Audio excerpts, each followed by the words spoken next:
Bien, bonjour à toutes et à tous. Je vous propose qu'on démarre notre réunion de ce jour. Mais avant d'entamer la communication de nos collègues Chassaigne et Lepay, je tenais, à notre nom à tous, à adresser un message de soutien à nos compatriotes mahorais et mahoraises et simplement dire au nom de notre commission que, évidemment, toutes nos pensées se tournent vers les blessés, les victimes, mais aussi tous les services de l'État qui sont sur le terrain mobilisés pour leur venir en soutien et en aide. Je crois que c'est très important d'exprimer cette solidarité aussi au nom des différentes commissions de cette Assemblée nationale.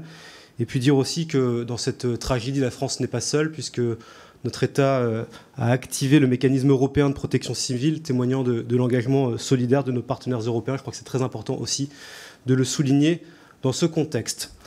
Voilà ce que je voulais vous dire en préambule. Pour en venir sans transition et tout de suite aux travaux de ce jour et entendre avec beaucoup de plaisir André Chassaigne et Nicole Lepay nous présenter leur communication sur l'état des lieux des plans stratégiques nationaux en matière agricole, qui est un travail qui avait été entamé sous la précédente législature et que malheureusement la dissolution a empêché d'aboutir. Mais je voulais vous dire que le travail que vous avez mené est absolument remarquable, très dense, très intéressant, et qu'il permet, au-delà d'une analyse comparative entre les différents PSN des États membres, eh bien d'avoir un document de réflexion extrêmement poussé sur les réformes récentes de la PAC et ses scénarios d'évolution pour la période à venir. Donc merci beaucoup pour ce travail.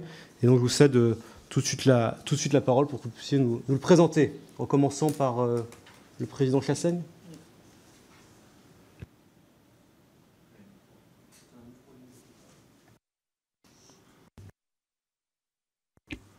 Très bien, merci, Monsieur le Président. C'est vrai que c'est un rapport d'étape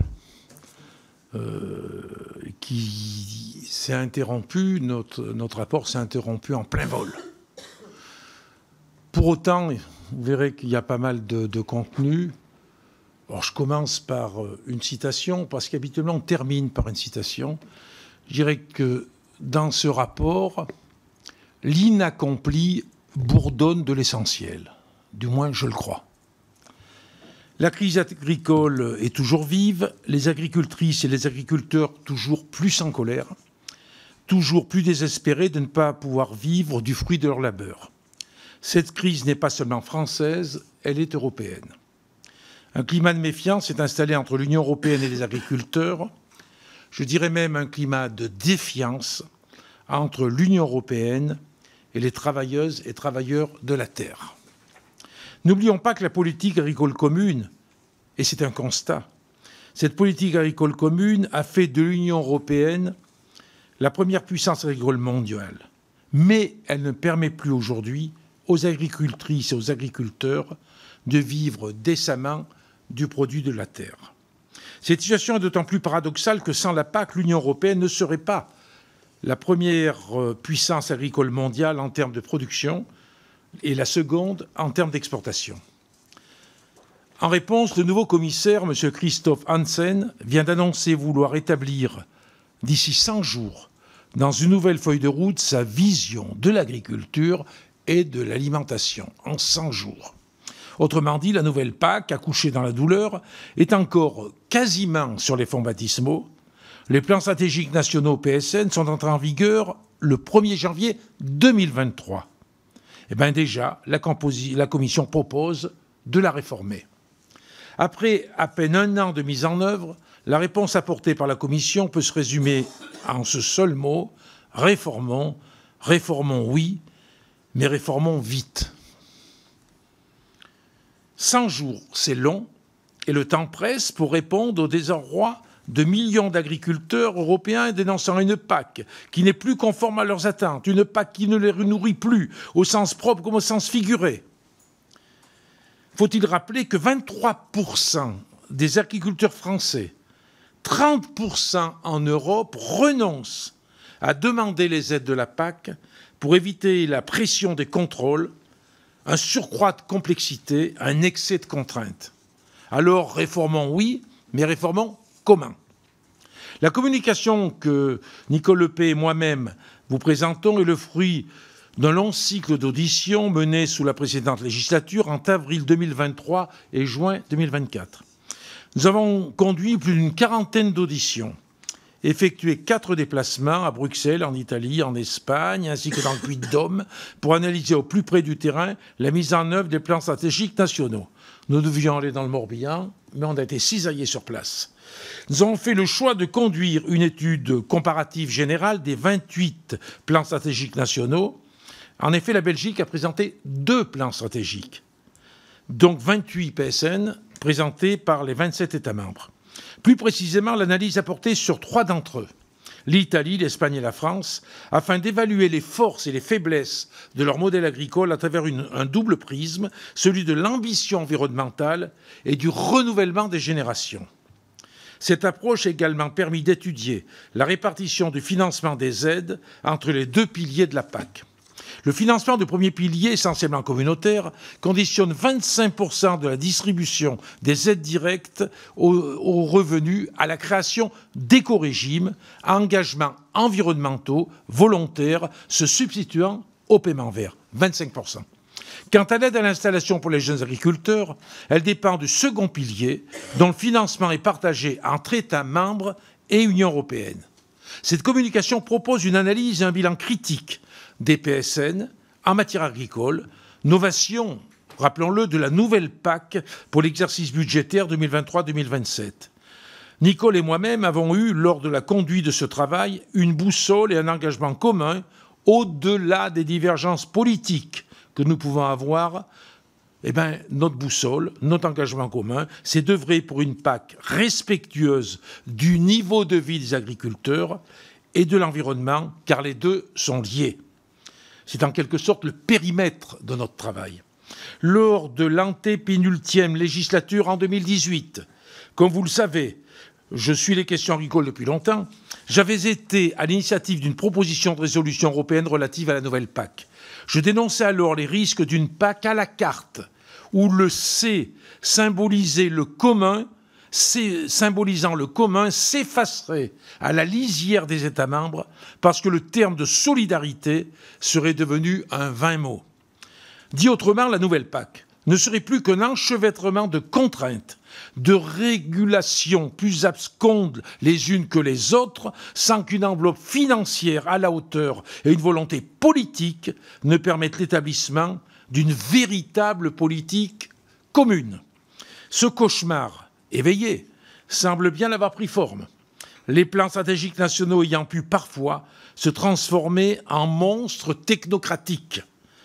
En effet, les PSN doivent respecter 11 ERMG et 9 BCAE, acronyme barbare pour désigner le respect d'exigences réglementaires en matière de gestion, ERMG, et de normes relatives aux bonnes conditions agricoles et environnementales, BCAE. Mais réformer comment? Nous proposons donc dans ce rapport 20 propositions pour préfigurer une nouvelle PAC, une PAC à visage humain qui sache répondre aux attentes des femmes et des hommes de la terre, à commencer par leur offrir des revenus décents. Un bref historique de la réforme de la PAC, des réformes de la PAC, met en exergue un double mouvement. D'une part, une baisse continue de l'enveloppe financière dédiée à la PAC, corrélée à des exigences environnementales de plus en plus fortes. D'autre part, un désengagement de plus en plus grand de la Commission au profit d'une compétence financière partagée avec les États membres. La création, dans le cadre financier de l'agenda 2000, en 1999, du second pilier de la PAC, marque le point d'orgue de cette évolution. Fondée sur la solidarité financière entre États membres, la préférence communautaire, ainsi que la stabilité des prix, la PAC a pu donner à l'Europe une agriculture suffisamment compétitive pour devenir la première puissance exportatrice mondiale, quoi qu'on puisse en penser. Toutefois, à partir de 1999, les exigences environnementales sont devenues un élément clé de la discussion budgétaire, une forme de chantage au financement de cette politique commune. Si les exigences environnementales sont légitimes, si elles le sont, bien évidemment, elles ne peuvent pas l'être au détriment d'un revenu agricole décent. Les travailleuses et les travailleurs de la terre ne peuvent pas être les seuls à prendre des engagements risqués. Ils doivent retrouver leur place légitime dans la chaîne de valeur. Quelques chiffres rappellent le désengagement financier des États membres en faveur des dépenses de la PAC. En 1981, belle année d'ailleurs, les dépenses de la PAC correspondaient à 65,5% du budget de l'Union européenne. 65,5%. En 2022, elles ne représentent plus que 23,5%. Rapporté au produit intérieur brut de l'Union européenne, PIB, en 1990, les dépenses totales de la PAC représentaient 0,54% du PIB. En 2022, elles n'en représentent plus que 0,36%. Cette désolidarisation financière s'accompagne de plus en plus de subsidiarité, ce qui n'est pas sans danger pour la sécurité alimentaire européenne, du fait à la fois d'un risque de concurrence accrue entre États membres, pouvant conduire à des formes de dumping social ou environnemental. Préférer la subsidiarité au détriment de la solidarité communautaire ne pourra conduire ni à une véritable transition agroécologique sans levier financier dédié, ni assurer une sécurité alimentaire pérenne. Le PSN, novation de la nouvelle PAC, est un document de planification stratégique pour 5 ans, établi par chaque État membre et validé par la Commission. Les PSN introduisent un pilotage par le résultat. Les moyens engagés par chaque État membre seront évalués annuellement, chaque État membre devant publier un rapport d'évaluation du respect des objectifs. Les États membres doivent respecter 3 objectifs communs et 9 objectifs spécifiques définis dans le règlement 2021-2115 relatif au plan stratégique relevant de la PAC, dit règlement PSN. Outre un renforcement des exigences réglementaires et environnementales, le respect d'une conditionnalité sociale devra être mis en œuvre au plus tard le 1er janvier 2025. Les PSN créent également une nouveauté, les éco-régimes. Qu'est-ce que c'est que les éco-régimes ? Eh bien, les éco-régimes doivent comprendre au moins 25% des aides du premier pilier, sauf à opérer un transfert plus important entre premier et second pilier, correspondant à une aide supplémentaire aux revenus sur la base d'un engagement volontaire des agricultrices et des agriculteurs en matière environnementale. Vous voyez toute la simplicité de la chose. Le non-respect des exigences environnementales renforcées contenues dans le règlement PSN n'est sans conséquences financières. Le montant de la sanction peut être égal ou supérieur à 3% du montant des aides directes. Et là, ce n'est pas tout à fait juste après vérification. C'est ça. En fonction de durée et de la gravité du manquement. Je me méfie parce qu'en ancien député européen, là, il faut désormais que je fasse attention aux propos que je peux tenir. Donc, je répète, le montant de la sanction peut être égal ou supérieur à 3% du montant des aides directes en fonction de la durée et de la gravité du manquement. La sanction est donc effectivement perçue comme un éventuel manque à gagner.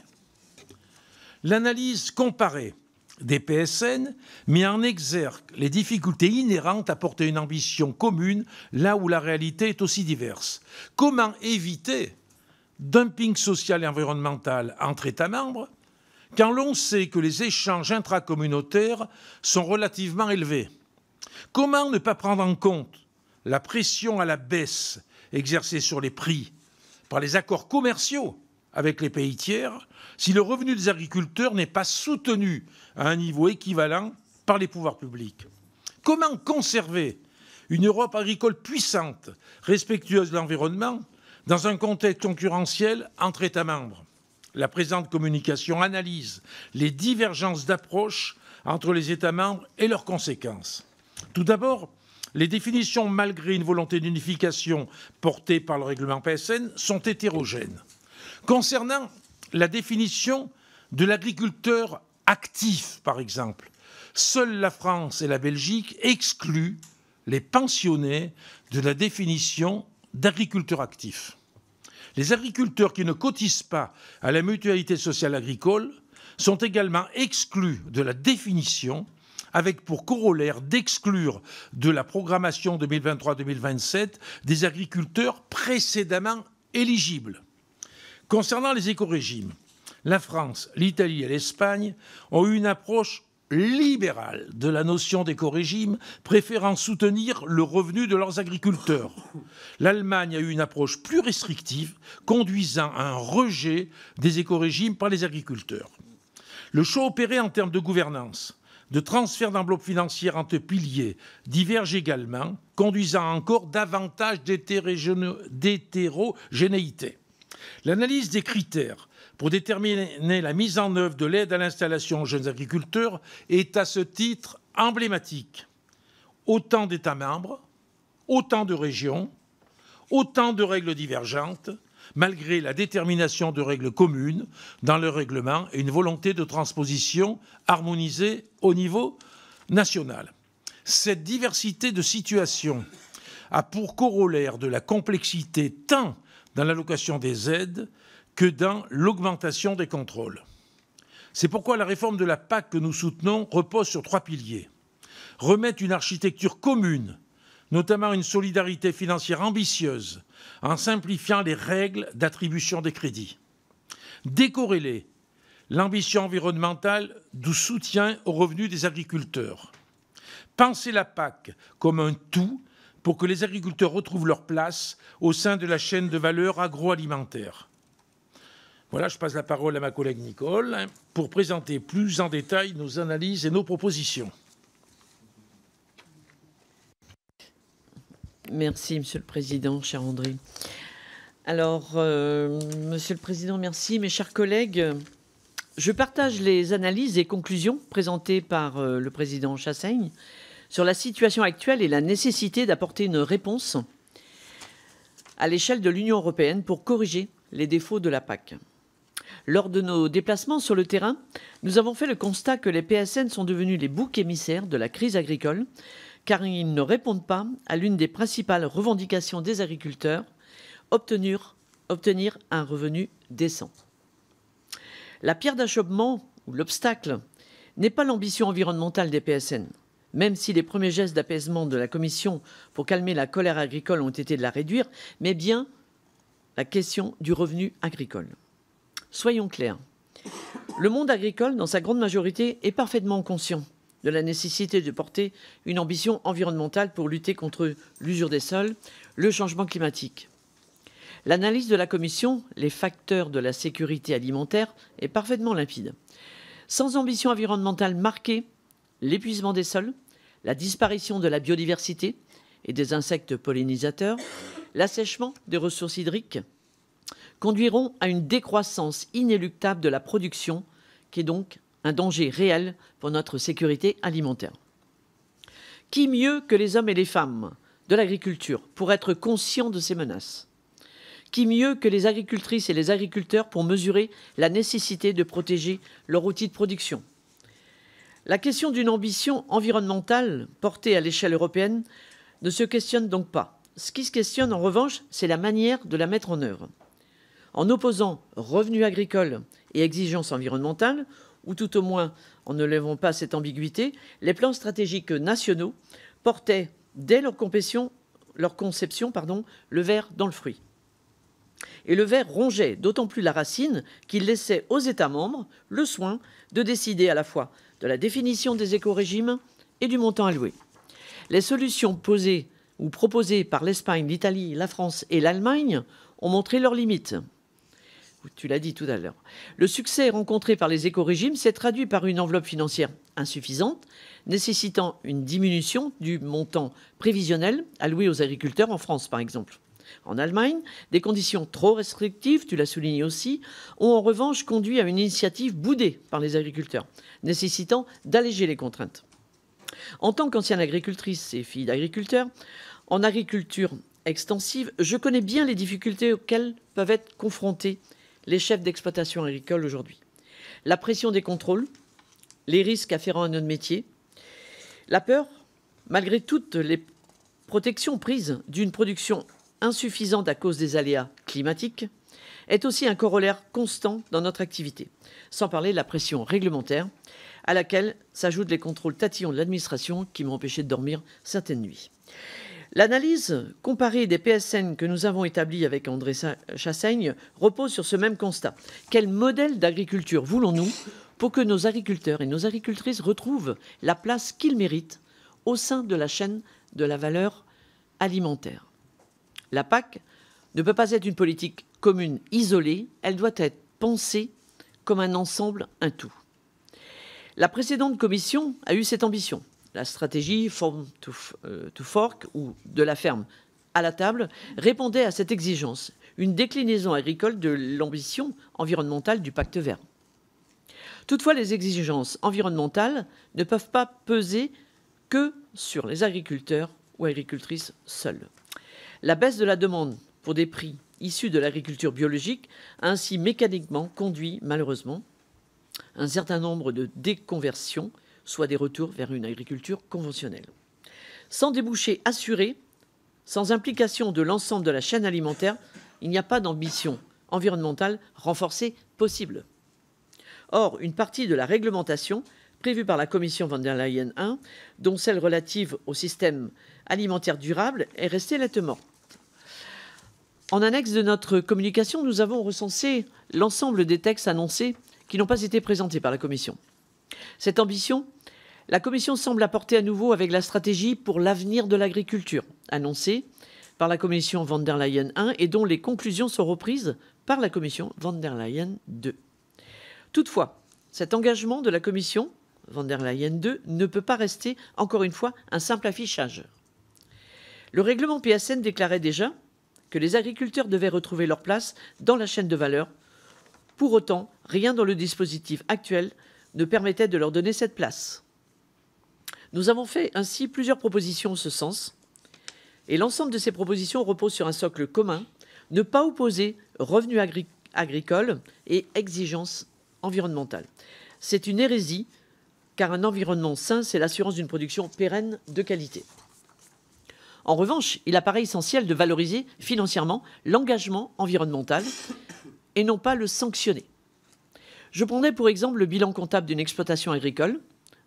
La valeur environnementale de cette entreprise doit pouvoir être valorisée. C'est un combat que je mène depuis 2017.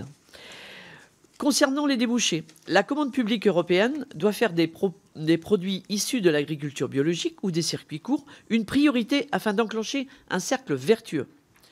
Concernant le droit à l'erreur, introduit par les PSN, pour limiter le nombre de contrôles, il s'est traduit à l'inverse par un surcroît de pression chez les agriculteurs et les agricultrices.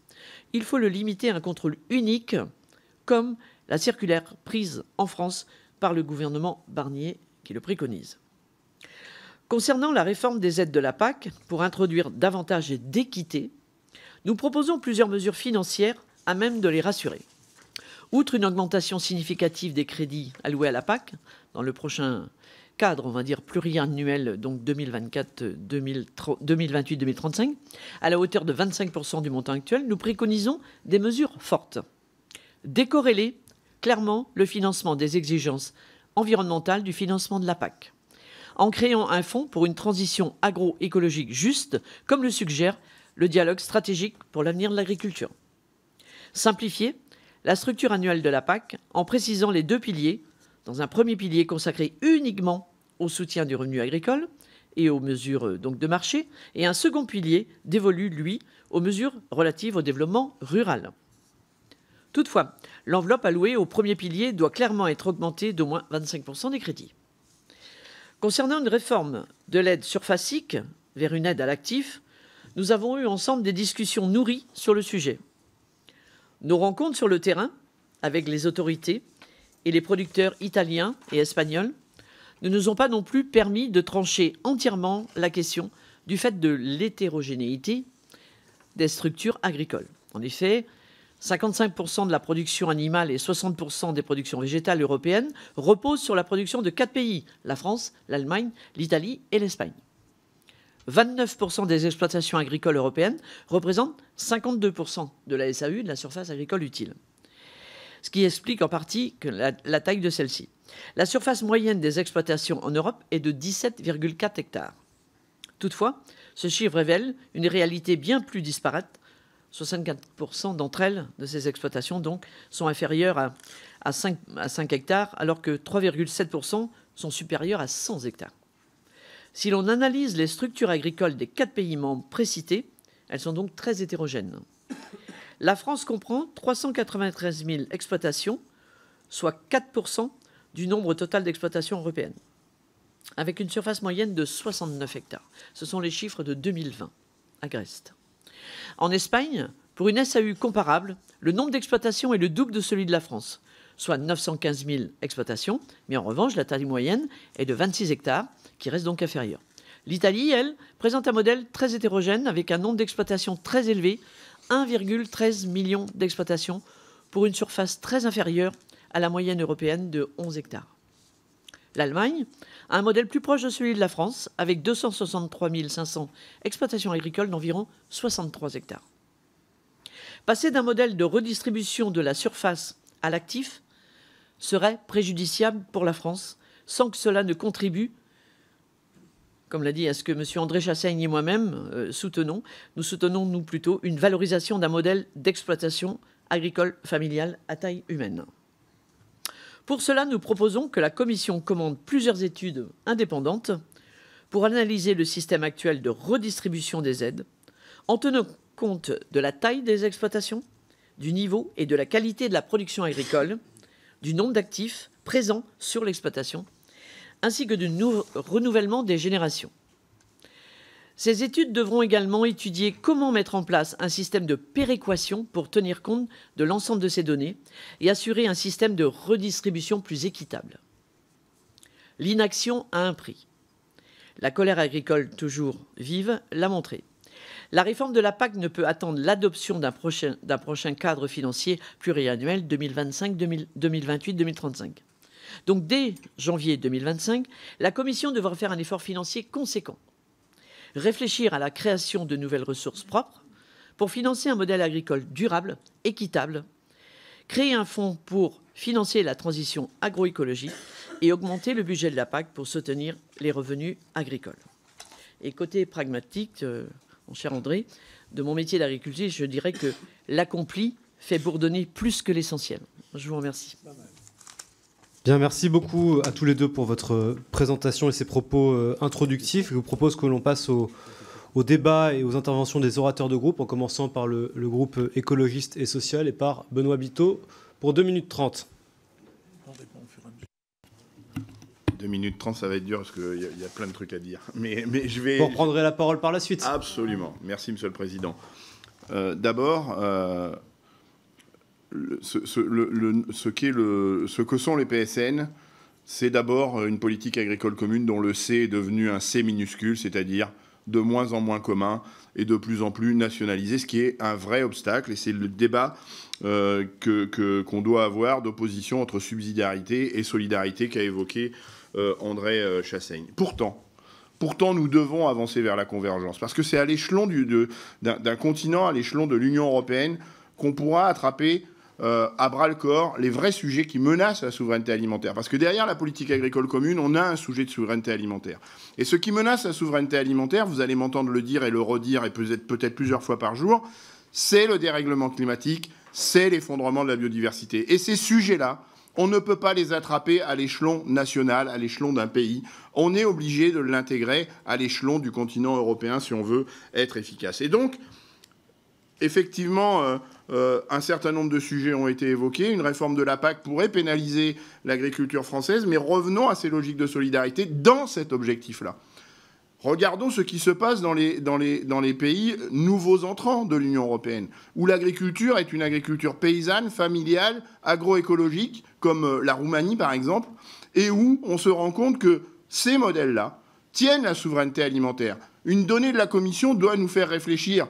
12% des surfaces en Europe font référence à une agriculture familiale, paysanne et agroécologique et portent 32% de la production européenne, de la ferme Europe. Donc on doit soutenir ces logiques-là, quand bien même, en France, on verrait notre enveloppe s'effriter un petit peu.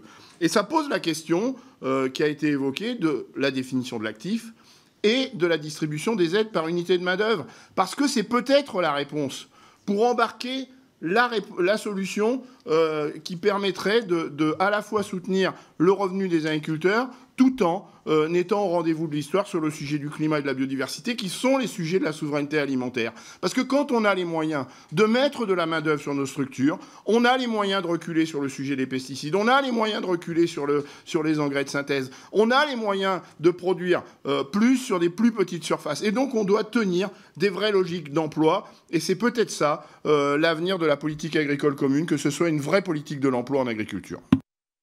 Merci beaucoup. Qui veut répondre?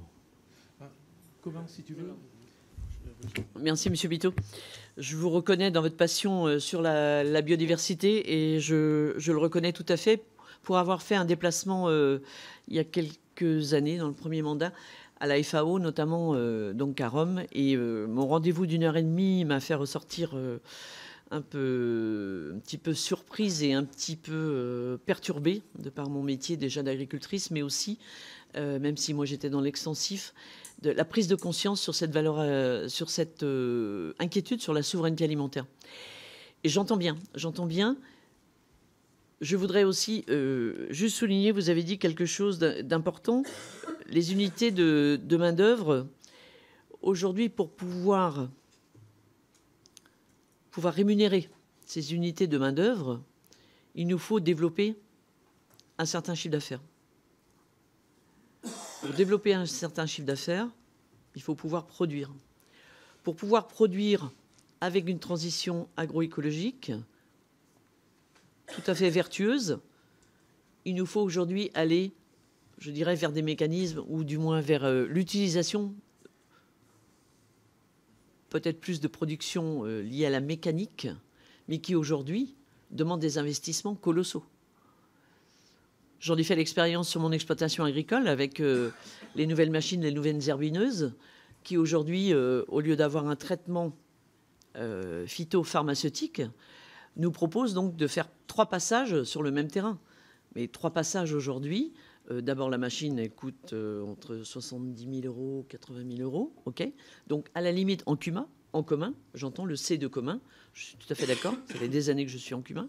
On peut le faire en commun, ok, mais derrière il y a 3 passages qui nous demandent 3 tassements de terre, malheureusement, qui ne laissent pas le ver de terre faire les cheminées d'aération de la terre, qui nous demandent aussi 3 coûts de gasoil du tracteur et 3 coûts de l'unité de travail des chauffeurs. Donc le prix de revient de cet hectare me revient 3 fois plus cher. Quelque part, la matière, vous êtes d'accord avec moi. Donc quelque part, comment on peut réussir vertueusement à produire demain, pour les 8 milliards d'habitants que nous sommes, comment produire demain tout en restant vertueux? C'est la grande équation et nous espérons avoir trouvé déjà quelques pistes de réflexion. Par rapport à la question d'avancer vers la convergence au niveau européen, je crois qu'effectivement c'est une priorité. Parce que je voudrais donner un exemple. On devait aller d'ailleurs en Pologne, on n'a pas eu le temps d'y aller.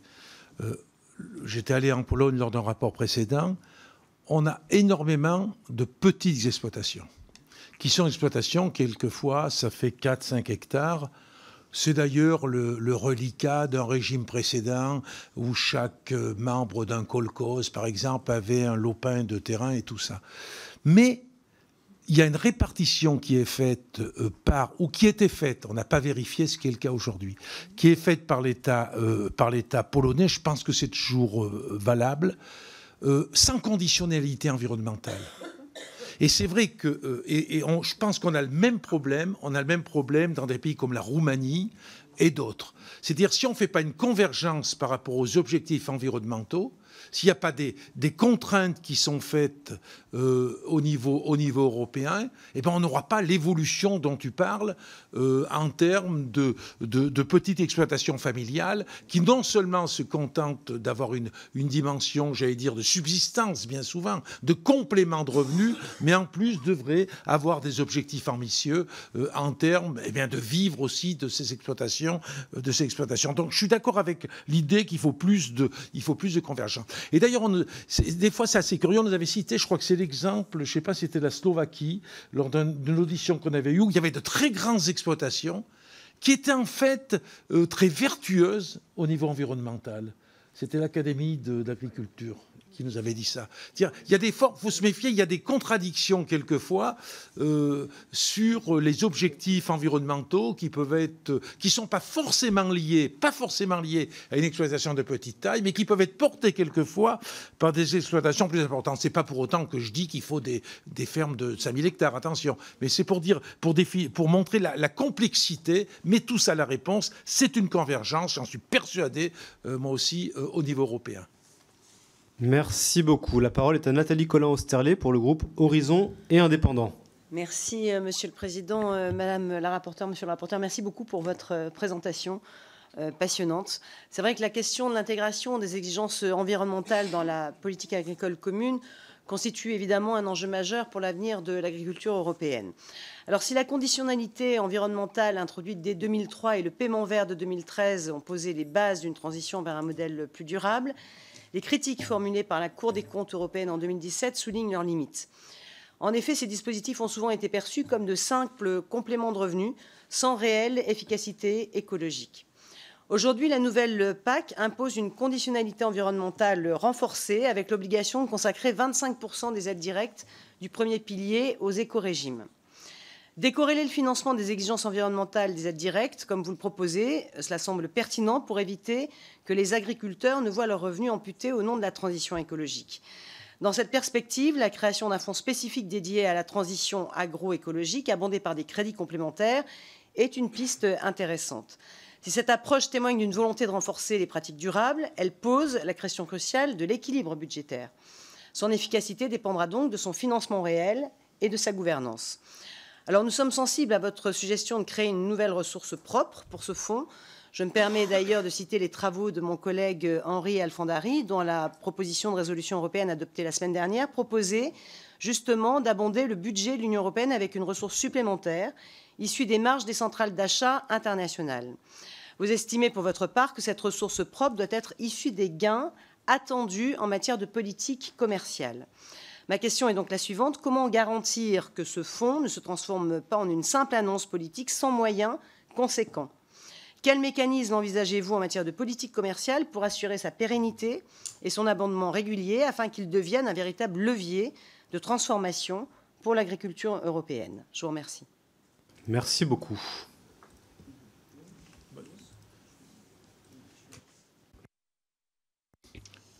Je n'ai pas noté tout à fait au début, c'était sur ce que je voulais répondre sur le début de l'intervention. La piste intéressante qu'on avait trouvée. Oui, la piste, oui, voilà, j'y suis.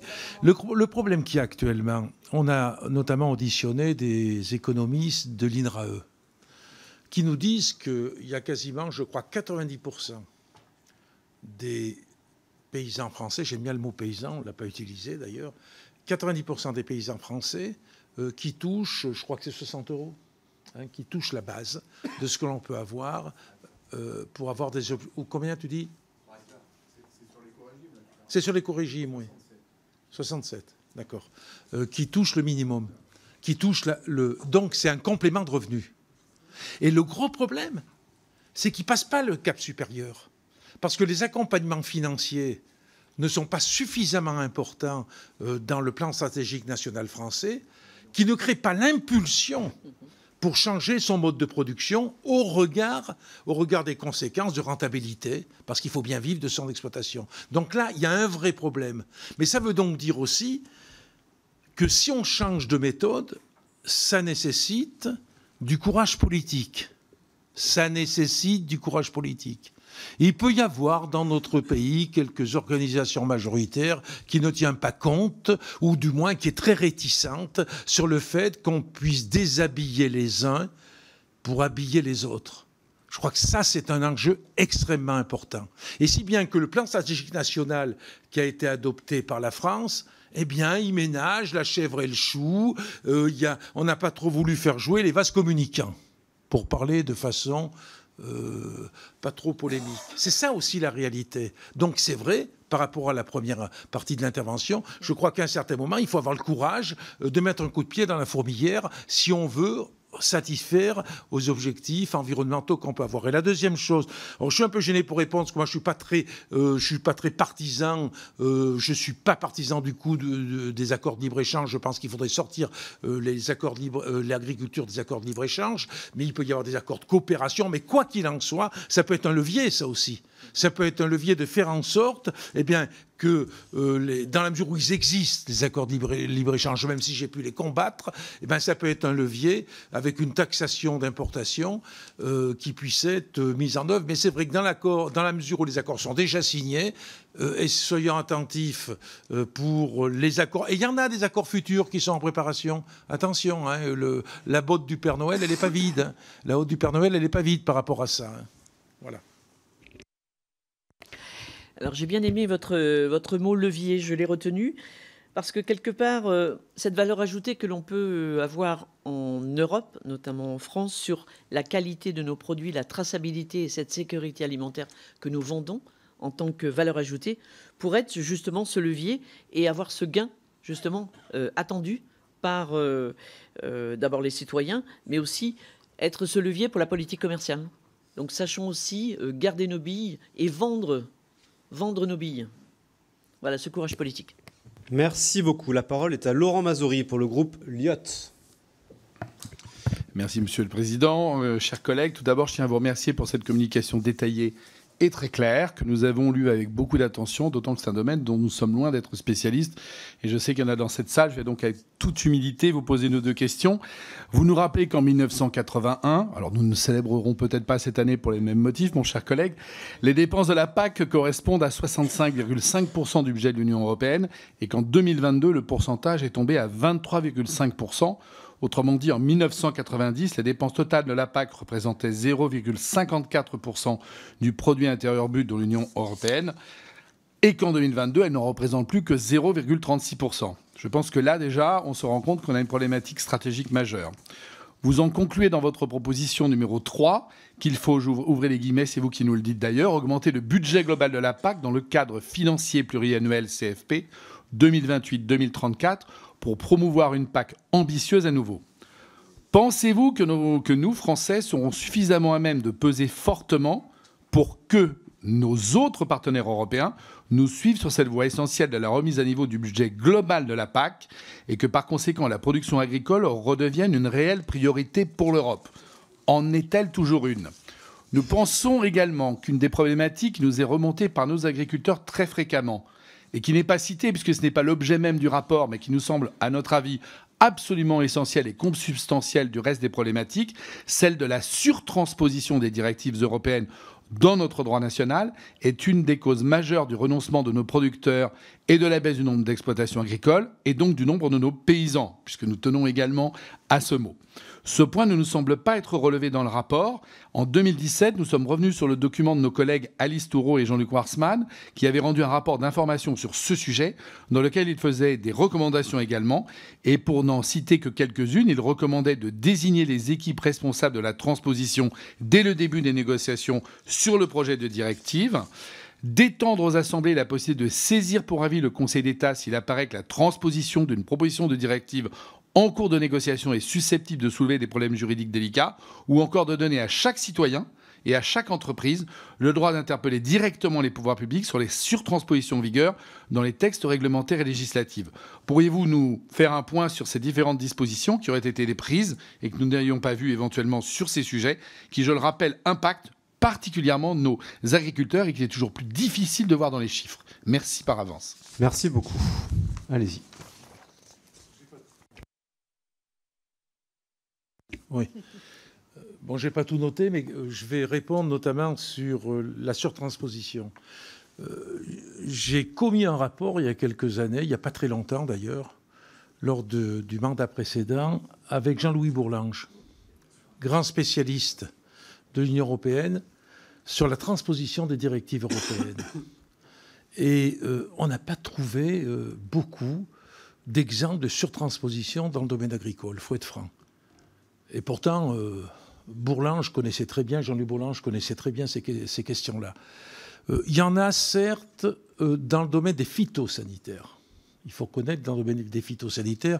J'ai par exemple été interpellé la semaine dernière sur la question des noisettes, où la France se trouve dans une complexité aujourd'hui et pour les producteurs de noisettes, dans la mesure où ils ne peuvent pas utiliser un produit qui est utilisé partout ailleurs dans l'Union européenne. Donc il y a quand même des exemples. Mais contrairement à ce qu'on peut penser, la surtransposition dans le domaine agricole ne prend pas la dimension qu'on a pu imaginer, au point qu'on cherchait pour trouver des exemples de surtransposition. Maintenant, on a souligné la question de la méthode. Le problème de la méthode, c'est que quand il y a élaboration d'une directive européenne ou d'un règlement européen, les parlements nationaux ne sont pas associés en amont. C'est les États qui travaillent. Il n'y a aucune association des parlements nationaux. Et ensuite, quand la directive a été votée au niveau européen, il faut qu'on la transcrive dans notre droit. Et là, c'est la même chose. C'est conduit par le gouvernement, mais le Parlement n'est pas associé en tant que tel. C'est pour ça que dans les propositions qu'on avait faites, on disait qu'au minimum, dès qu'une directive est votée, qu'on puisse désigner deux députés, 2 sénateurs par exemple, pour travailler sur la transposition de la directive dans notre droit. Et ce n'est pas quelque chose qui se fait de façon mécanique, parce que sinon, on se trouve avec les fameuses lois où il y a 10 ou 12 transpositions. Enfin, c'est quelque chose d'incroyable. Et on ne le travaille pas sur le fond. Ça impliquerait d'ailleurs qu'on ait une commission des affaires européennes qui puisse se consacrer strictement au travail concernant les affaires européennes. Parce que c'est un travail gigantesque de faire ça. Si vous désignez 2 députés, majorité opposition par exemple, maintenant avec le nombre d'oppositions qu'on a, ça serait peut-être compliqué, hein, mais si vous désignez 2 députés pour suivre la transposition, c'est déjà un travail extrêmement important. Et ça éviterait justement qu'il y ait de la surtransposition telle qu'elle peut se produire. Alors, je termine en disant que moi j'ai vécu, parce que je suis un ancien, vous le savez, la loi sur l'eau. C'était de 2008, la loi sur l'eau, je crois. Hein. Eh ben, là, il y a eu des transpositions.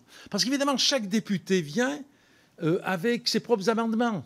Et donc, on vote des amendements qui n'ont pas... Il n'y a pas eu d'étude d'impact, on ne sait pas ce que ça peut représenter. Et donc là, je prends l'exemple de la loi sur l'eau.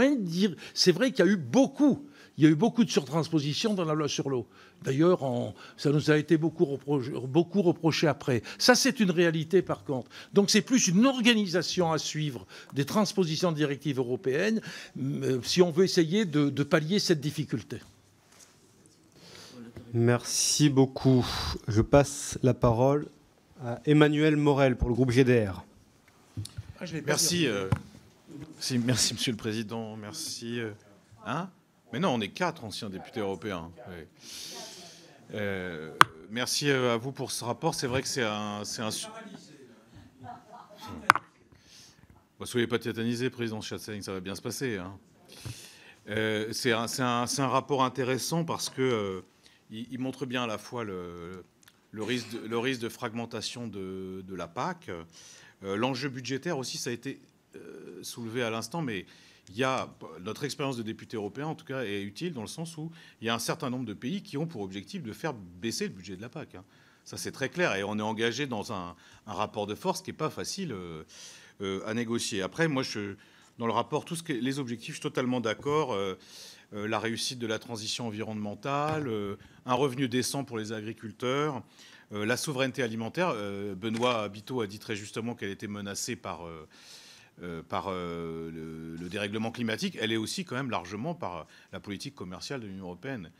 Et ça, c'est quand même important d'en parler, parce qu'en réalité, il y a toute la possibilité d'être complètement autosuffisant d'un point de vue alimentaire en Europe, mais singulièrement en France.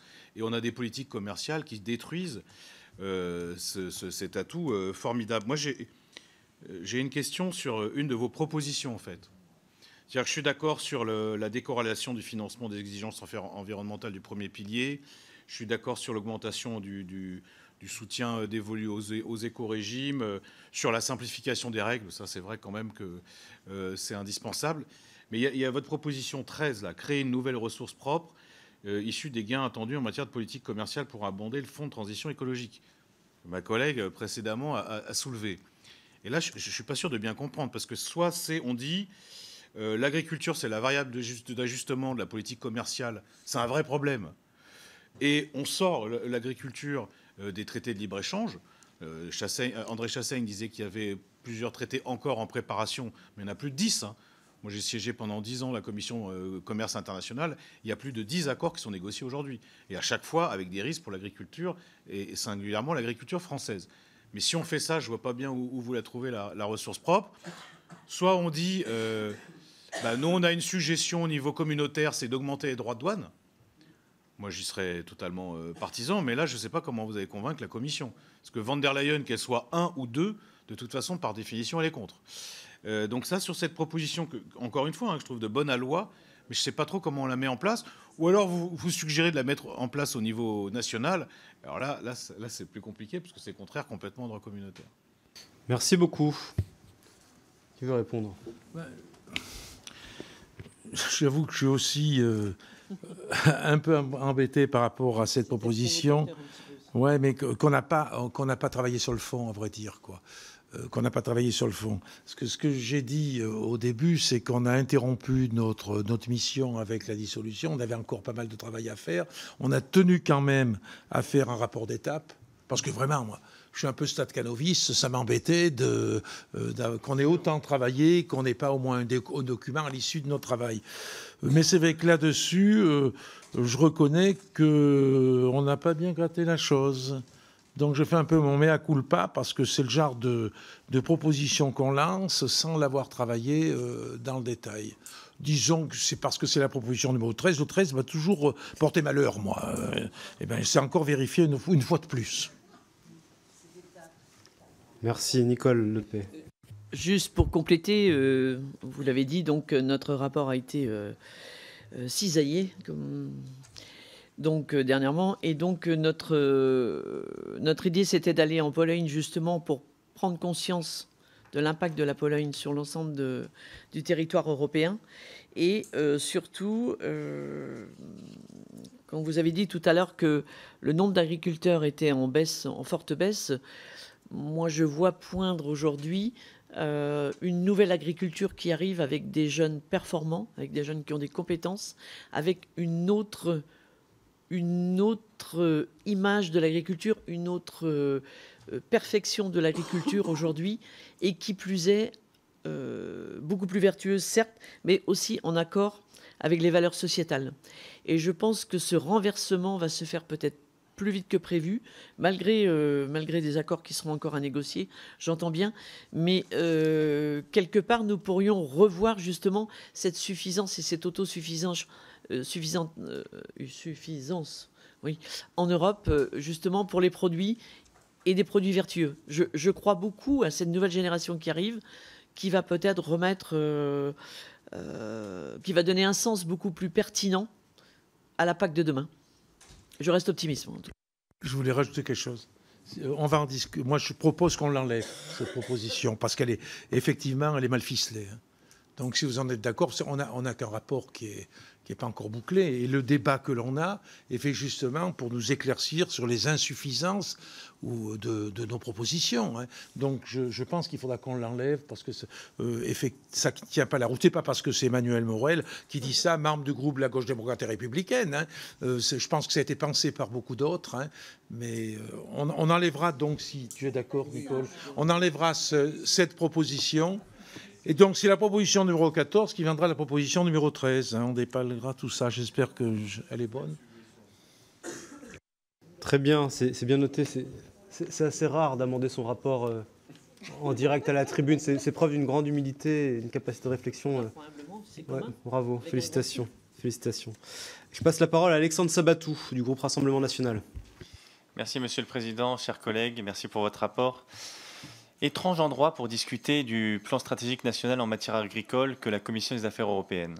Est-ce un constat d'impuissance, un constat d'échec ou simplement le seul endroit où l'on discute aujourd'hui de notre agriculture et de la manière dont elle sert de monnaie d'échange via les accords de Mercosur pour pérenniser l'industrie allemande? Étrange impression de voir l'hôtel de Villeroy servi de chambre d'enregistrement à une politique agricole commune qui nous voit contribuer plein pot et ne recevoir en retour que des miettes et des injonctions de greenwashing bien loin de l'objectif initial de soutenir les revenus de nos agriculteurs et leur production. Étrange politique européenne qui consiste à avoir comme but européen ultime le verdissement. Ce concept politique fumeux qui consiste à s'auto-pénaliser à coups de normes pour mieux laisser le monde entier vendre chez nous ses récoltes que nous nous interdisons de produire. Étrange attitude, il faut le dire, de notre propre classe politique qui vote à tout va des surtranspositions mortifères afin de laver plus blanc que blanc et de courir derrière un électorat écologiste qui, de toute manière, voudra toujours plus de décroissance, plus d'agriculture vivrière, plus de forêts urbaines, plus de tous les concepts fumeux qui présentent la décroissance comme un nouvel âge d'or et le retour à une agriculture d'avant la Révolution, comme le but à atteindre pour le paysan 2.0. Ce tableau optimiste ou bien simplement réaliste étant dressé, que faire, que mettre en œuvre, comment agir? Peut-être et en premier, rentrer dans le réalisme et sortir du vocabulaire fantasmé. Je suis toujours horrifié quand j'entends certaines personnes parler avec mépris de paysans, alors qu'aujourd'hui, les paysans, ce sont des agriculteurs, des chefs d'entreprise à la tête d'exploitation et qui font tous les jours un métier d'entrepreneur. Ces entrepreneurs sont soumis à des normes et des contrôles dont nous ne supporterions pas le 10e dans notre vie professionnelle. Je peux vous citer en vrac les 14 directives haies, les contraintes ubuesques sur les bandes tampons le long des cours d'eau via Télépac, la surveillance satellite, les gardes de l'OFB armée, etc., etc. Il est temps de retrouver une stratégie de bon sens qui consiste à retrouver et à arrêter de subir les lubies européennes, du Farm to Fork et du Green Deal, et à se demander enfin ce qui est bon pour la souveraineté agricole et alimentaire française, pour l'indépendance agricole des Français et pour notre balance commerciale. C'est le logiciel stratégique entier qui doit changer. Il doit se déplacer pour nous de Bruxelles à Paris, car nous devons décider pour nous et non plus subir les choix politiques de Mme von der Leyen. Et je profite des dernières secondes qui me restent et de cette dernière commission pour souhaiter à tous les membres de la commission, aux agents, à nos agriculteurs et à nos concitoyens un joyeux Noël et une bonne année 2025. Merci beaucoup. Monsieur Chassagne. Alors, étrange impression, étrange attitude, étrange réflexion aujourd'hui aussi, quand vous parlez aux agriculteurs, aux agricultrices, dont moi-même, je suis chef d'entreprise avec 6 salariés qui m'empêchaient parfois de dormir la nuit parce que je n'arrivais pas à sortir 6 salaires par mois. Donc, je pense qu'aujourd'hui, les agriculteurs sont chefs d'entreprise. Ils sont paysans, ils sont producteurs, ils sont transformateurs, ils sont commerçants et commerciaux. Moi, je sors de chez moi pour aller chercher un client. Vous voyez, sinon je ne serais pas là aujourd'hui. Ils sont comptables. OK ? Donc, tout ce panel de force aujourd'hui fait que les agriculteurs sont chefs d'entreprise. Donc, c'est la seule chose sur laquelle je suis d'accord avec vous. Et n'oublions pas que aujourd'hui, l'agriculture, notamment en France, est parfois bloquée par des recours. Et je sais de quoi je parle, puisque 22 millions de Français sont nourris simplement par les 4 départements bretons. On peut produire plus, on peut nourrir plus. Mais parfois, on est arrêté par des recours, de quelque obédience politique qu'il soit d'ailleurs. Donc, quelque part, cette impression et cette attitude, moi, je voudrais, à travers ce rapport, qu'elle soit inversée, justement. Et quand je parlais de compétences de cette nouvelle génération qui arrive, c'est parce qu'elle apporte une valeur ajoutée. Elle apporte de la recherche, de l'innovation, du développement.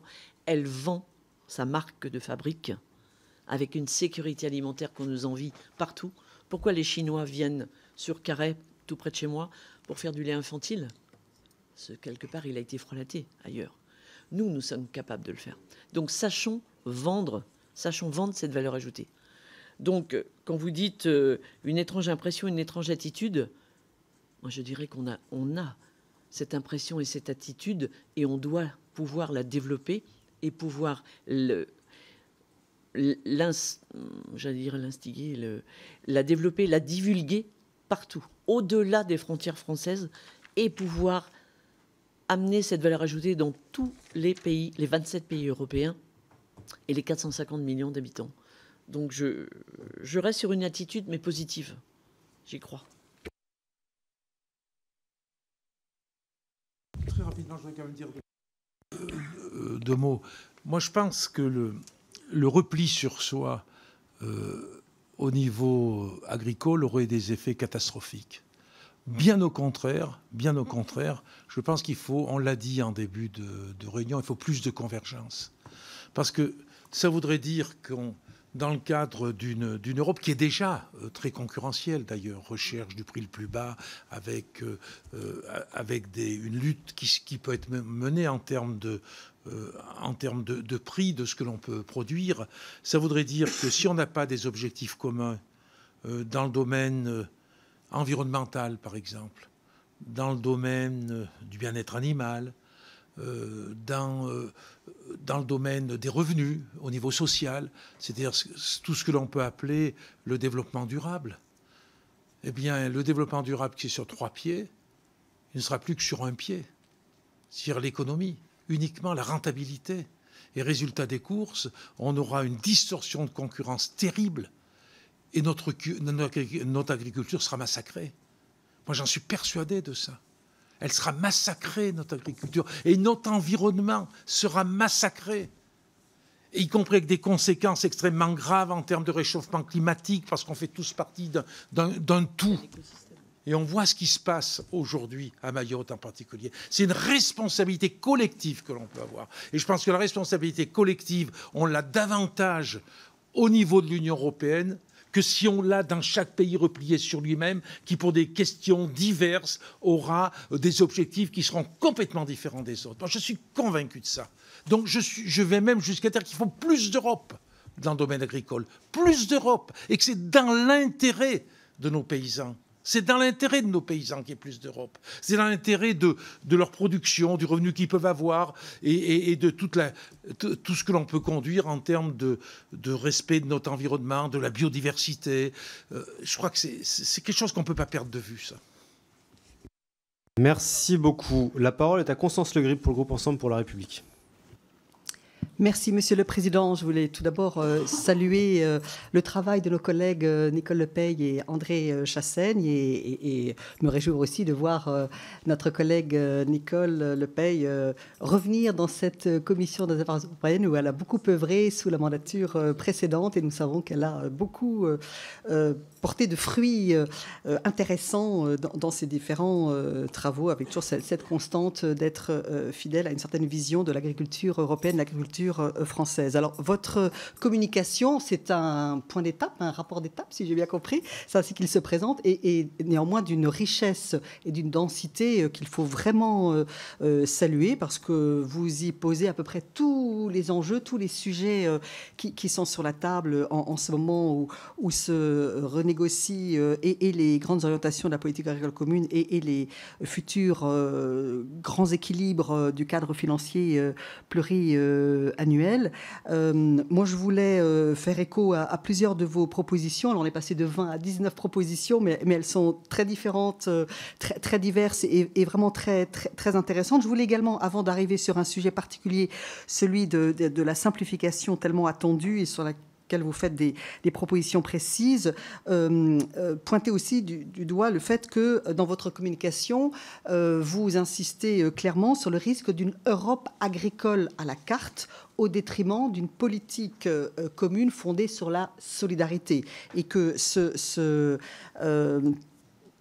choc subsidiarité versus solidarité, si je puis dire, qui engendre des difficultés, les difficultés actuelles que nous connaissons, avec l'obligation de l'adoption par chaque État membre d'un PSN, ensuite validé par la Commission européenne, et certainement pour beaucoup dans la colère ou le désespoir de beaucoup de nos agriculteurs. Et vous appelez à plus de convergence, à plus d'Europe, avez-vous dit, Monsieur le Président Chassaigne, et vous avez des mots très définitifs, je dirais, pour exprimer tout votre scepticisme face aux risques, aux velléités, je dirais, de renationalisation de la PAC que certains tenants d'un Frexit plus ou moins déguisé mettent en avant. Pour en venir à vos propositions sur la simplification, parce que vous écrivez que 23% des agriculteurs éligibles renoncent à demander les aides de la PAC en raison de l'opacité, de la difficulté à faire face à tous les critères, toutes les exigences. Vous avez la proposition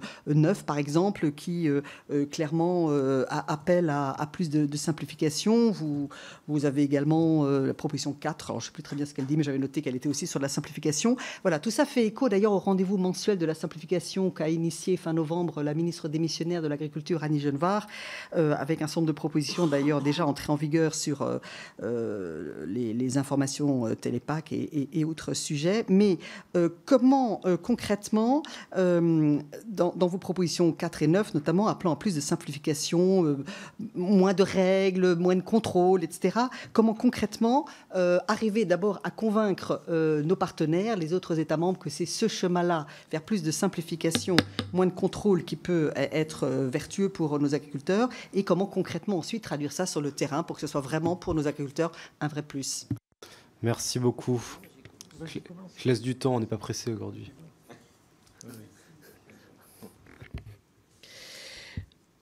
Juste une première réflexion sur le scepticisme. Personnellement, on peut le voir poindre. Je dirais qu'aujourd'hui, je reviens à la nouvelle génération, mais c'est quand même elle qui arrive aujourd'hui et qui crée cette valeur ajoutée. Et je dirais que, à travers les exemples que je vois autour de moi, on voit une nouvelle génération qui arrive avec des diplômes complètement différents, qui ont travaillé à l'extérieur de l'agriculture, qui arrivent donc avec des compétences et des compétences commerciales et une autre orientation de l'agriculture plus vertueuse, en accord avec la société aujourd'hui, ou l'acceptation sociétale en tout cas. Mais ils arrivent aussi avec de la formation et avec une formation continue qui nous permettent de modifier tous les leviers autour de l'agriculture et notamment même de l'agroalimentaire derrière. Donc quelque part, je pense que je suis moins sceptique. Je suis moins sceptique de cette valeur qui va être apportée dans les années à venir. Le changement de paradigme va faire que on va redonner cette aisance que l'on n'avait peut-être pas vue pendant les dernières années, où on a vu le déclin de plusieurs exploitations agricoles. Mais par contre, le renouvellement, si je puis me permettre, va être vertueux. Donc, quelque part, je le vois remplir cette fonction à nouveau pour lutter pour la souveraineté alimentaire de notre Europe. Je le vois comme ça. Tu peux compléter peut-être. Parmi les auditions, je n'ai pas toutes les notes ici, mais parmi les auditions, on avait notamment un économiste spécialiste de la PAC avait souligné une chose, c'est que la France avait sans doute le système le plus complexe. Et pourquoi ? Eh bien, c'est en lien avec ce que je disais tout à l'heure, dans la mesure où la France essayait de ménager la chèvre et le chou, de faire en sorte que chacun s'y retrouve. Il a fallu fabriquer un système extrêmement complexe pour que chacun puisse bénéficier de la politique agricole commune et pour éviter de trop faire jouer les vases communicants. Ça, c'est une interrogation qu'on peut avoir. Et c'est vrai qu'on n'a pas eu le temps de le faire, mais on aurait pu comparer l'application des plans stratégiques nationaux, notamment les contrôles d'un État à l'autre. Je pense qu'à partir des comparaisons, on aurait pu aboutir à des propositions plus précises. Mais c'est lié, j'en suis personnellement convaincu, à un choix qui a été fait dans l'élaboration des plans stratégiques nationaux. Vous savez, les pressions qui peuvent exister sur le gouvernement par rapport à ça, sur le ministère de l'Agriculture, c'est un travail énorme, où chacun vient défendre son bout de gras. Et donc, il faut trouver le mécanisme qui permette à chacun de pouvoir bénéficier de la PAC. Et à la sortie, on a une usine à gaz. C'est mon avis personnel. Merci beaucoup. La parole est à Mathilde Digné pour le groupe LFI. Merci, Monsieur le Président, Madame la rapporteure, Monsieur le rapporteur. Merci pour votre travail. Effectivement, face aux mobilisations qui se déroulent en France, mais aussi ailleurs en Europe, on peut retrouver un certain nombre de sujets communs, même de problématiques auxquelles la PAC devrait répondre. Je pense à l'absence de prix agricole garanti, à une complexification des normes administratives, à une concurrence internationale accrue, mais aussi à une concurrence entre États membres. Et alors que pourtant la surface agricole représente plus de la moitié des terres de l'Union européenne et que le changement climatique impacte la sécurité alimentaire européenne, cette réforme, elle devrait notamment répondre à l'impératif de transition agroécologique. Et en imposant depuis Bruxelles des normes complexes qui sont parfois déconnectées des réalités du monde agricole, avec un budget qui est en constante diminution, eh bien cette réforme, elle aura fait qu'accentuer la colère agricole. Au lieu de répondre aux questions, au lieu de remettre en question sa méthode, la Commission européenne, elle a assoupli les règles environnementales en mai 2024 sous couvert de défendre l'agriculture, mais nous connaissons tous le poids des lobbies bien connus au Parlement européen qui parfois protègent plus leurs intérêts économiques que ceux de l'agriculture. Moi, je pense que pour une agriculture ambitieuse, eh bien, il faut un second pilier qui soit ambitieux, au service de la transition agroécologique, mais aussi revoir le premier pilier. Donc l'aide à l'hectare, pour moi, elle a fait son temps. Aujourd'hui, elle pousse plus à l'agrandissement et ça accentue en fait la concurrence entre voisins. Au détriment du revenu paysan et des territoires. L'aide à l'hectare, pour moi, elle doit devenir une aide à l'actif, justement pour soutenir les fermes à taille humaine, comme vous en avez parlé tout à l'heure. En effet, on voit que la corrélation entre aide de la PAC et taille d'exploitation a accéléré l'expansion de l'agriculture productiviste au détriment de ce qui fait la valeur ajoutée de la France, à savoir l'agriculture à taille humaine, créatrice d'emplois qui valorise les territoires. Et en parallèle, de la chute drastique du nombre d'exploitations depuis les années 90, eh bien notre dépendance aux importations a fortement augmenté. Alors, est-ce qu'on veut continuer dans cette voie ou permettre l'installation de paysannes et de paysans nombreux pour nourrir nos concitoyens avec une production relocalisée ? En tout cas, je constate qu'il y a parmi les futurs agriculteurs et agricultrices une majorité qui souhaite s'installer sur des plus petites surfaces avec des productions plus diversifiées. Pour finir, j'aimerais revenir sur le PSN qui, je le rappelle, effectivement, n'a jamais fait l'objet d'un vote au Parlement.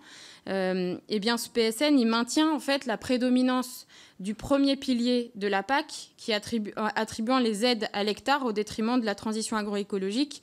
Et pourtant, le Shift Project a révélé, et il y a quelques jours, que plus de 90% des agriculteurs sont prêts à engager ou à accélérer leur transition écologique. Cependant, 87% d'entre eux estiment ne pas être suffisamment aidés financièrement dans cette transition. C'est donc, et je pense que preuve en est aussi avec le sujet des MAEC, ou en tout cas le peu d'ambition qu'il y avait sur le sujet des MAEC et les revendications agricoles aussi qu'il y avait à ce sujet. Donc, merci. Merci beaucoup.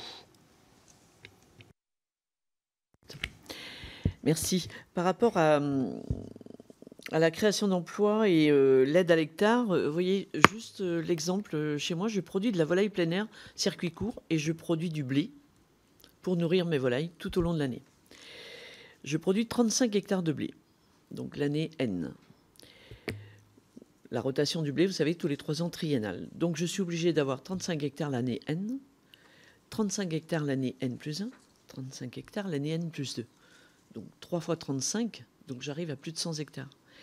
Donc je suis obligé d'avoir ces hectares pour pouvoir nourrir mes volailles toute l'année, pour pouvoir dégager un revenu, pour pouvoir rémunérer les 6 salariés que nous sommes et des gens locaux. Donc je maintiens le social sur mon territoire et je nourris localement, rien que dans le Morbihan, certains concitoyens. Donc quelque part, pour moi, l'aide à l'hectare, elle est importante.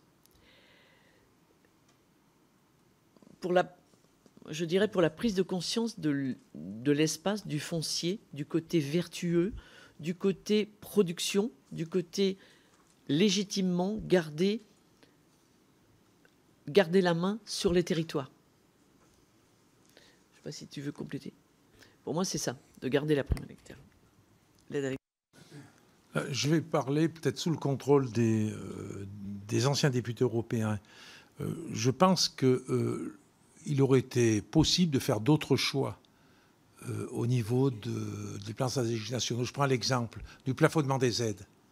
Le plafonnement des aides, certains autres États certains autres États l'ont imposé. 3. Ce serait très intéressant, Monsieur le Président, de redonner la parole éventuellement pour qu'il précise. Et ce que je ne sais pas, par contre, est-ce que certains États, dans le cadre des plans stratégiques nationaux, de leur propre plan stratégique national plutôt, est-ce que certains États ont fait le choix d'apporter une aide à l'actif ? C'est pas possible, voilà, c'est ça. C'est au niveau européen que ça n'a pas été retenu. Ça n'a pas été retenu. Hein, c'est ça. Merci beaucoup. Dernière prise de parole pour les orateurs de groupe. Julien Dive pour la droite républicaine. Merci. Merci, Monsieur le Président. Merci, Mesdames et Messieurs les rapporteurs. Moi, je voudrais rappeler quand même que je trouve que l'idée initiale du PSN était quand même une idée louable dans la mesure où elle cherchait de manière assez intelligente et cohérente à s'adapter finalement à la réalité des agricultures nationales et en particulier la nôtre. Qu'on discute, qu'on débatte de la composante même du PSN dans chaque État et en particulier en France, ça s'entend. Qu'il y ait un débat dessus, qu'il y ait un vote et que le Parlement s'exprime, ça s'entend parfaitement. Par contre, je crois que ça obéissait néanmoins, au regard de tout ce que je peux dire, à une réalité. Et je crois même que ça peut même être vu comme la planche de salut de la PAC, ou en tout cas pour éviter de retrouver un certain nombre d'agriculteurs décrochés face à la PAC, parce que ça ramène un peu de bon sens. Et surtout, ça n'a rien de non commun, chers collègues. PSN obéit à des objectifs communs, tant environnementaux, sociaux qu'économiques. Et ces objectifs, chaque État devant y répondre, il y a une volonté commune. Cette PAC est là pour poser un cadre, écrire une destinée, orientée. D'ailleurs, on pourrait peut-être un jour parler de stratégie alimentaire commune que de politique agricole commune, parce qu'on est bien sur un sujet alimentaire, un sujet de souveraineté alimentaire nationale européenne au regard de l'évolution du monde. Et je pense que ça pourrait avoir une certaine pertinence. Maintenant que j'ai dit ça, je crois aussi que le PSN-PAC a quelques travers. Et ça a été relevé, notamment devant le commissaire européen de l'agriculture, celui, finalement, de contribuer paradoxalement à une surcharge administrative des États et des agriculteurs. Ça vient d'être évoqué par notre collègue Constance Legris. Et moi, c'est sur cela que je voulais vous faire réagir, parce que dans une époque où on a bien compris que la lourdeur administrative est vue comme une charge, et se concrétise comme une charge dans les comptes d'exploitation des agriculteurs et des chefs d'entreprise que sont les agriculteurs. Nous essayons nous-mêmes dans les parlements nationaux d'y remédier. Je crois qu'il est aussi important que la Commission européenne s'accorde à voir que l'application des PSN, la difficulté qu'il y a aujourd'hui à tenir compte aussi sur le terrain des critères du PSN, vient aussi générer une charge. J'aimerais voir un peu comment vous appréhendez la question dans votre rapport d'étape et même pour la suite, puisque j'ai compris qu'il y aurait une suite au travail qui est mené aujourd'hui. Merci beaucoup. Je veux dire, effectivement, la difficulté, c'est qu'il y avait un objectif avec cette PAC de s'appuyer davantage sur les résultats obtenus. C'était l'objectif. En disant faut arrêter tous ces contrôles tatillons qui sont faits chaque année, et ça serait mieux de faire un état des lieux au bout d'une certaine période pour voir si véritablement on a atteint une évolution des méthodes de culture, moins de phyto, etc. etc. Et dans la réalité, ça ne s'est pas manifesté en fait. Alors il y a sans doute une responsabilité au niveau de l'Union européenne. Je pense aussi qu'il y a une responsabilité au niveau des habitudes bureaucratique que l'on a dans ce domaine dans notre pays. C'est pour ça qu'il faut prendre les choses à bras-le-corps. Bien évidemment, ce n'est pas pour autant qu'on doit rabattre sur des objectifs que l'on doit avoir, notamment dans le domaine environnemental ou par rapport, enfin notamment sur la biodiversité, sur le sol, sur tout un tas d'objectifs qu'on peut avoir. Mais les choses peuvent être sans aucun doute simplifiées. Mais la difficulté, c'est de simplifier sans rabattre sur les objectifs. Mais ça doit être aussi une volonté de l'Union européenne, parce que c'est le parapluie, quoi. Et on sait qu'il y a des contrôles qui sont faits au niveau de l'Union européenne. On voit bien, quand il s'agit de verser des aides, nos fonctionnaires de l'agriculture, quelquefois, sont tétanisés pour accorder une dérogation quelconque, parce qu'ils ont peur ensuite que... au niveau satellite. Oui, non, ils ont peur ensuite d'avoir des redressements et qu'il y ait une sanction qui vienne de l'Union européenne. Je reviens, tétanisé, c'est le mot, parce que croyez-moi, quand j'ai vu mon premier plan satellitaire de mon exploitation agricole, et quand je voyais jusque ma maison, jusque le fil à linge, c'est ce que j'expliquais tout à l'heure, je me suis dit, mais c'est complètement intrusif quand même.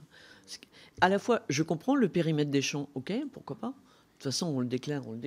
Donc, il y a des contrôles. Pour éviter plusieurs contrôles, nous avons le contrôle satellitaire.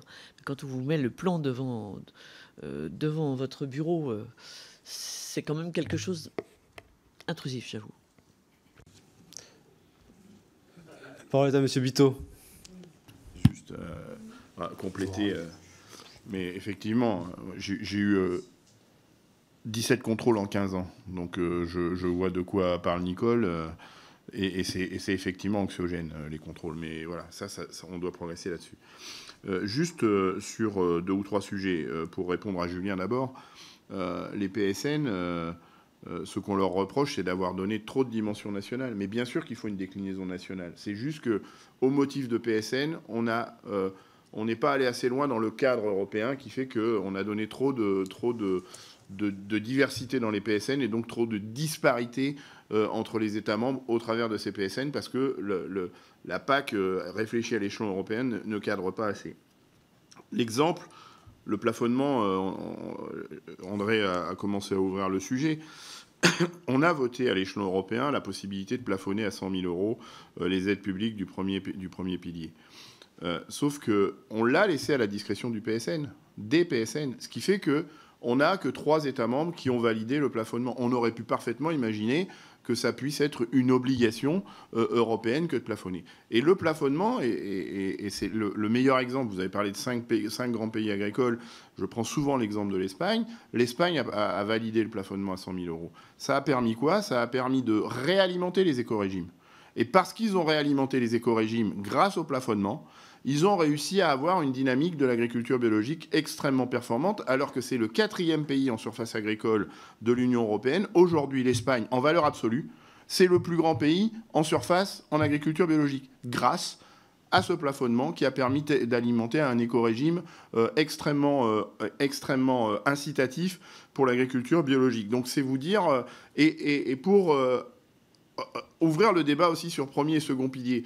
Moi, je préfère qu'on ait des possibilités de plafonnement qui permettent de redéployer le premier pilier que de travailler sur le second pilier, dont on sait tous que pour avoir 1 euro de l'Union européenne dans le second pilier, il faut d'abord mettre 1 euro localement, et que donc il y a encore une fois une disparité importante entre les pays riches qui pourront faire vivre du second pilier parce qu'ils ont le premier euro à mettre devant le second euro européen, par rapport à des pays plus modestes qui ne savent pas vivre le second pilier. Et donc, l'éco-régime, en soi, c'est pas une mauvaise idée, sauf qu'il fallait trouver un moyen de le faire vivre, de l'alimenter, et le plafonnement, c'était un moyen de faire vivre les éco-régimes qu'on n'a pas su utiliser à l'échelon européen. Et juste une dernière remarque sur les ressources propres. On parle de taxer les transactions internationales, alors qu'on, de l'autre côté, on condamne les accords de libre-échange.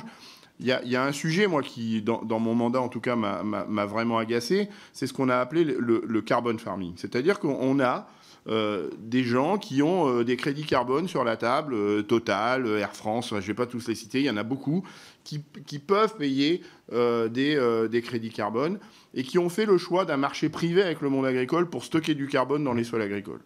Et où l'Europe n'a pas été au rendez-vous, c'est qu'ils ont laissé faire ce marché privé, qui fait qu'aujourd'hui, ce carbon farming ne transite pas par les caisses de l'Union européenne. Eh bien, on avait là un outil redoutable pour créer des ressources propres dédiées à l'agriculture qui permettaient de faire vivre des crédits carbone vers les agriculteurs qui peuvent être des acteurs de la séquestration des gaz à effet de serre particulièrement efficaces quand ils occupent 60% de l'espace autour de nous.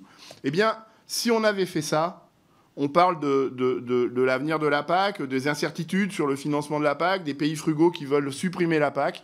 Eh bien, le carbon farming, toutes les projections montrent que ça représente 120% du budget de la PAC. C'est-à-dire que si on avait collecté le carbon farming dans les ressources propres de l'Union européenne, on permettait d'augmenter le budget de la PAC de 20%. Voilà, je vous laisse réfléchir à cette situation. Merci beaucoup, Président Chassaigne. En définitive, tu es en train de nous faire rétablir l'article 13 et qu'on va rétablir avec cette proposition. Voilà. Oui, c'est exactement... encore pour cette collaboration. Merci pour cette collaboration qui nous permet de retomber sur nos pattes sans tout bousculer. Très bien. Merci. Est-ce qu'il y a encore des demandes de prise de parole? Non. Si c'est terminé, je vous remercie d'abord pour votre travail qui est extrêmement fourni. On a eu un beau débat, donc merci à toutes et à tous d'avoir participé. Puis je vous souhaite d'excellentes fêtes de fin d'année. On n'a pas remercié Pascal. Allez-y. On n'a pas remercié Pascal. Je te laisse faire. Je te laisse faire. Alors merci beaucoup à Pascal qui, depuis juin, du coup, a rétropédalé et donc est revenu sur le dossier pour nous aider à le compléter.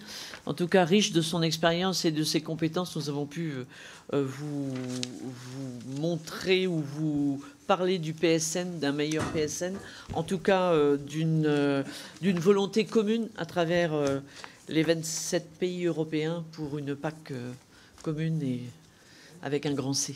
Merci beaucoup. Merci beaucoup à tous les deux. Donc, je vous souhaite encore de joyeuses fêtes. Et puis, je vous donne rendez-vous à la rentrée. On reprendra le mercredi 15 à 15h avec l'audition de monsieur François-Roger Casala, qui est le membre français de la Cour européenne. La Cour des comptes européenne, pardon. Voilà. Bonnes vacances à tous.